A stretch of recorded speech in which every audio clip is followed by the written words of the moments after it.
సర్పదోషం అంటే ఏంటమ్మా? ఇప్పుడు సర్పదోషం మన దగ్గర జాతకం ఉన్నా లేకపోయినా మీరు చెప్పిన పరిస్థితులన్నీ ఉంటే సర్పదోషం ఉన్నట్టని చెప్పారు. అసలు ఏది సర్పదోషం? ఎక్కడైనా మనం పాముని కావాలని చంపం. ఏదో మనకి అత్యవసర పరిస్థితుల్లో పాముని మనం చంపవలసి వస్తుంది. అట్లాంటి టైంలో సర్పదోషంగా పరిగణించబడుతుంది. అంటే ఇప్పుడు ఏదైనా మన ఇంట్లోకి కానీ, ఇంట్లోకి వస్తుంది. లేదా మనం మీరిందాక చెప్పారు వ్యవసాయం చేసుకునే పొలంలో పొలం దున్నేటప్పుడు నాగలి చాల్లో పడి వస్తుంది. లేదా ఇప్పుడు మనం సిటీలో చూసుకుంటే మనం వెహికల్స్ వెళ్తున్నప్పుడు అడ్డంగా అవునండి వస్తుంది. చాలా. ఇప్పుడు ఇలా జరిగిన అనుకోకుండా ఇప్పుడు మన వెహికల్ కింద పడి ఏ కార్ కిందో ఏ స్కూటర్ కిందో పడి చనిపోయినా, లేకపోతే ఇంట్లోకి వచ్చినప్పుడు భయానికైనా దాన్ని చంపుతాం కదా, అది కూడా దోషం కిందే దోషం కిందే వస్తుందండి. అంటే సర్పాన్ని తెలిసి కానీ తెలియక కానీ చంపితే అది సర్పదోషమే. ఏ రకంగా దానికి మనం హాని కలిగించినా అది సర్పదోషంగానే పరిగణించబడుతుంది. అలా అయితే అమ్మ పూర్వకాలంలో చాలా మంది చుట్టుపక్కల చెట్లు బాగా విపరీతంగా పెంచేవాళ్ళు కదా, మరి అప్పుడు ప్రతి ఇంటికి సర్పదోషం ఉందంటారా? ఉందంటారంటే అందరూ అపకారం చేయకపోవచ్చు కదా, అందరూ అపకారం చేయకపోవచ్చు, అందుకని అది వర్తించదు. ఓకే, కొంతమంది వంశంలో కొంత ఎక్కువగా చేసిన వాళ్ళకి మాత్రం వర్తిస్తుంది. కొంతమంది ఆ పాముల్నే చంపటంగా ప్రధానంగా పెట్టుకుంటారు. ఎక్కడన్నా కనిపించినా కూడా అతనైతే బాగా చంపుతాడు ఆ పేరు కూడా ఉంటుంది. చెప్పింది పలానా వ్యక్తిని పిలుస్తారు, మనకు భయం పోతుంది, అతని ద్వారా దీన్ని నిర్మూలించుకుందాం అని కూడా అనుకుంటూ ఉంటారు కదా, అది కూడా ఇదే కదా. ఇంకా అతనికి ఖచ్చితంగా సర్పదోషం ఎక్కువగా ఉన్నట్టేగా ఉంటుంది. ఇప్పుడు చంపిన వ్యక్తికి ఉంటుందా, చంపించిన వ్యక్తికి ఉంటుందా? ఇద్దరికీ వర్తిస్తుంది, అంతే కదా. ఇప్పుడు చెడు అనద్దు, వినద్దు, కనద్దు అని మనకి ఇప్పుడు చంపడానికి తీసుకొచ్చిన వ్యక్తికి సర్పదోషం ఉంటుంది, చంపిన వ్యక్తికి సర్పదోషం ఉంటుంది. సహజంగా అయితే అసలు ఏం చెయ్యాలంటారు? ఇప్పుడు పాము కనిపించింది అనుకోండి, వదిలేయడమేనా దాన్ని? వదిలేయటం అంటే దానికి మనకేమి ఇబ్బంది లేదు, అది పోతుంది అనుకున్నప్పుడు ఇంట్లో ధరపడ్డా కూడా దానికి మనం 10 మంది చేరి దాన్ని గోలగోల చేసి దాన్ని బెదరగొట్టకూడదు. ఏ జీవి మనకు కావాలని మనకేం అపకారం చేయదు, దానికి మనం ఒత్తిడి కలిగిస్తేనే మనకు అపకారం చేస్తుంది. పాము మన్ని కాటేస్తుంది, దానివల్ల మనం చనిపోతామనేది అపోహ. దానికి మనం హాని చేయనంత కాలం అది ఏం చేయదు, మన జోలికి రాదు. కాబట్టి ఇంట్లోకి వచ్చిందనుకోండి దాన్ని ప్రశాంతంగా వదిలేయండి. ఒక తలుపులు తీసేసి త్వరపడ్డది కదా, ఎంతసేపు ఉంటుంది అది కూడా ఆహారం వేటకి బయటికి వెళ్ళాలి కదమ్మా, ఎంతసేపు ఏదో వచ్చింది పొరపాటున, కాబట్టి తలుపులు తీసి జనం ఎవరు గుమ్ముగూడకుండా అది బెదరకుండా దాన్ని వదిలేయండి, వెళ్ళిపోతుంది కాసేపు.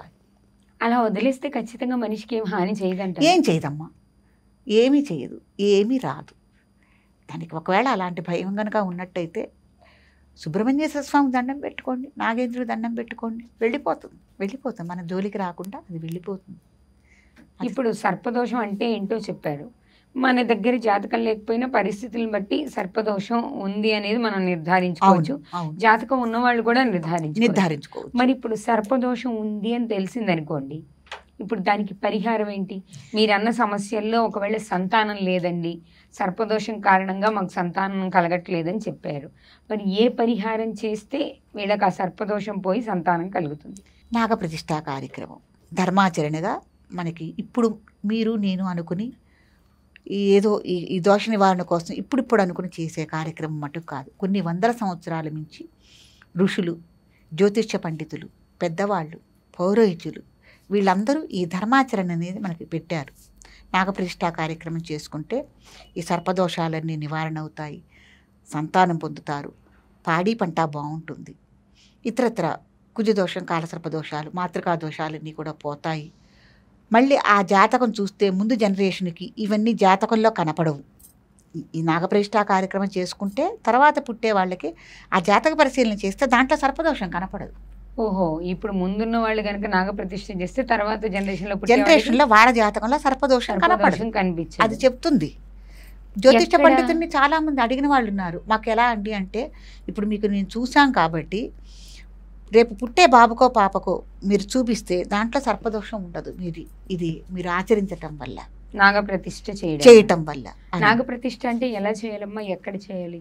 నాగప్రతిష్ఠకి ఒక ప్రత్యేకమైన ఒక చోటుని ఏర్పాటు చేస్తారు.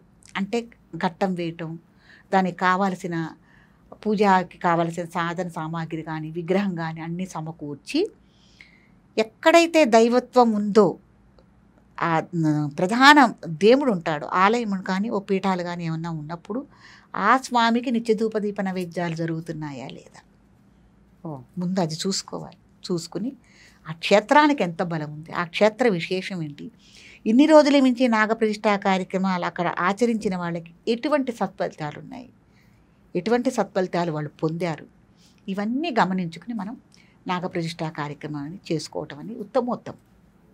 ఇక నాగప్రతిష్ఠ చెయ్యలేము అనే వాళ్ళకి సర్పదోష నివారణకి ఇంకా మార్గాలు ఉన్నాయంటారా? సర్పదోష నివారణకి ఇంకా మార్గాలు ఉన్నాయా అంటే, జ్వరం వచ్చింది తప్పకుండా బిళ్ళ వేసుకోవాల్సింది, తలకాయ నొప్పి వచ్చింది తలకాయ నొప్పి బిళ్ళ వేసుకోవాల్సింది. కాబట్టి ఈ సర్పదోషాలు ఉన్నాయంటే ఈ సర్పదోష నివారణకి నాగప్రతిష్ఠ చేసుకోవాల్సిందే. ఇక అంతేగాని మామూలుగా ఇప్పుడు కొంతమంది జ్యోతిష్యులు చెప్తుంటారు కదమ్మా, మీకు సర్పదోషం ఉంది, పరిహారం చేయాలి, హోమం చేయాలి, మరి వాటితో పరిహారం కాదంటారా?